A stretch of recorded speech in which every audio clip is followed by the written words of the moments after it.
कामचोर देवरानी।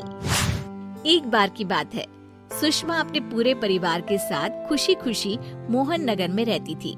उसकी 2 बहुएं थी, पल्लवी और शिवानी। एक दिन दोनों बहुएं रसोई में काम कर रही होती है कि तभी उनकी सास सुषमा उन्हें बुलाती है। अरे बहू, जरा इधर तो आना। शिवानी, जरा जाकर देखना सासू माँ क्या कह रही हैं। दीदी आप ही देख लो ना जाकर, आपको भी तो सुनाई दे रहा है। अरे मैं आटा गूंद रही हूँ ना, तुम चली जाओ। हाँ तो मैं भी तो सब्जी काट रही हूँ ना दीदी। अरे बहू जल्दी आओ।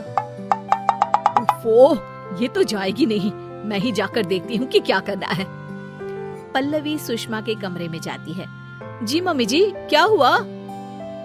शाम को घर पर कुछ मेहमान आने वाले हैं, तो तुम अच्छा सा खाना बना लेना बहू। ठीक है मम्मी जी, आप बता दीजिए क्या क्या बनाना है और कितने लोग आ रहे हैं। सुनील की मौसी जी और उनका पूरा परिवार आ रहा है। कुल मिलाकर 3 लोग और हमें मिलाकर हुए 9 लोग। तो अभी से ही तैयारी करना शुरू कर दो। और हाँ, घर की सफाई भी कर देना, हाँ अच्छे से। जी मम्मी जी, सब काम हो जाएगा, आप चिंता मत कीजिए। पल्लवी शिवानी को घर में मेहमान आने वाले हैं इसके बारे में बताती है। क्या 9 लोगों का खाना बनाना होगा, घर की सफाई करनी है? बाप रे, सासू माँ ने तो हमें घर की नौकरानी ही समझ कर रखा है। ऐसा नहीं बोलते शिवानी, हम इस घर की बहू हैं और घर के काम करना हमारा फर्ज है। दीदी तो है ही सासू माँ की चमची, जब देखो सासू माँ सासू माँ। मैं तो इतना सारा काम नहीं करने वाली। शिवानी कपड़े लेकर गमला साफ कर रही होती है और चक्कर आने का नाटक करने लगती है। मेरा सर चकरा रहा है। तभी वहाँ पल्लवी और सासू माँ जाते हैं।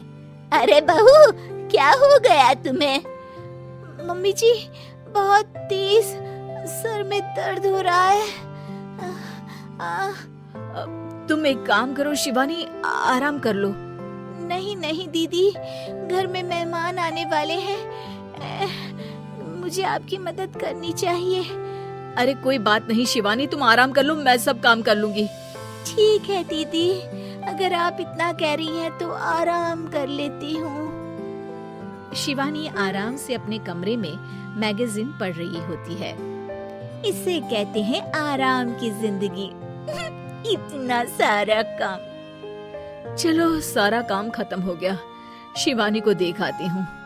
शिवानी अपने कमरे में ईयरफोन में गाने सुनते सुनते सो जाती है और उसके साइड में मैगजीन भी रखी होती है। पल्लवी वहाँ आ जाती है और वो सब देखती है। ओहो, तो मतलब सब काम चोरी का बहाना था। अभी बताती हूँ इसको। घर का सारा काम मुझे करना पड़ा और ये महारानी यहाँ मैगजीन पढ़ रही है, गाने सुन रही है। पल्लवी रसोई से एक प्लेट और चम्मच लेकर आती है और शिवानी को थाली बजाकर उठाने लगती है। शिवानी अचानक से उठती है। उठ गई महारानी, गाने भी सुन लिए, मैगजीन भी पढ़ ली। तुम तो बहुत बड़ी झूठी निकली शिवानी। तुमने सर दर्द का बहाना बनाया ताकि काम करने से बच सको। हाँ बनाया बहाना, तो क्या करती, इतने सारे काम करती। मुझे कोई शौक नहीं है चापलूसी का। क्या चापलूसी? तुम्हें लगता है कि मैं सारे काम चापलूसी के लिए कर रही हूँ? और नहीं तो क्या। तभी वहाँ सासू माँ आ जाती हैं। अरे बहू, वो लोग बस आने ही वाले हैं, तुम तैयारियां कर लो। जी सासू माँ, तुझे तो मैं बाद में देखती हूँ। सब खाना खाने बैठते हैं और खाना शुरू करते हैं। तभी सुनील की मौसी बोलती है। वाह भाई वाह, खाना तो बहुत ही अच्छा बना है सुषमा जी, एक एक चीज में क्या स्वाद है। ये सुनकर शिवानी मुंह बना लेती है। उसे अपनी जेठानी की इतनी तारीफ रास नहीं आती। आपकी बहुएं तो बहुत ही अच्छा खाना बनाती हैं। हाँ बनाती तो दोनों ही अच्छा है, पर आज ना ये सारा खाना बड़ी बहू ने बनाया है। छोटी बहू की तबीयत ठीक नहीं थी, सो इसलिए। मानना पड़ेगा सुषमा जी, आपकी बड़ी बहू तो बहुत ही गुणवान है। पल्लवी की तारीफ सुनकर शिवानी को जलन होती है। पल्लवी ये सुनकर खुश हो जाती है और शिवानी की तरफ देखकर उसे चिढ़ाती है।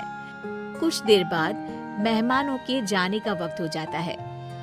मौसी जी सबके लिए उपहार लाई होती है। वो सबको शगुन के पैसे देती है और अंत में पल्लवी के पास आती है।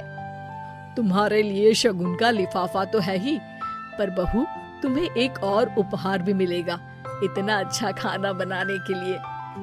मौसी अपने सोने के कंगन निकालकर पल्लवी को पहना देती है। ये लो, ये मेरे मनपसंद कंगन है, अब से ये तुम्हारे हुए। धन्यवाद मौसी जी। ये देखकर शिवानी तो पूरी तरह से जल जाती है और गुस्से से रसोई में चली जाती है।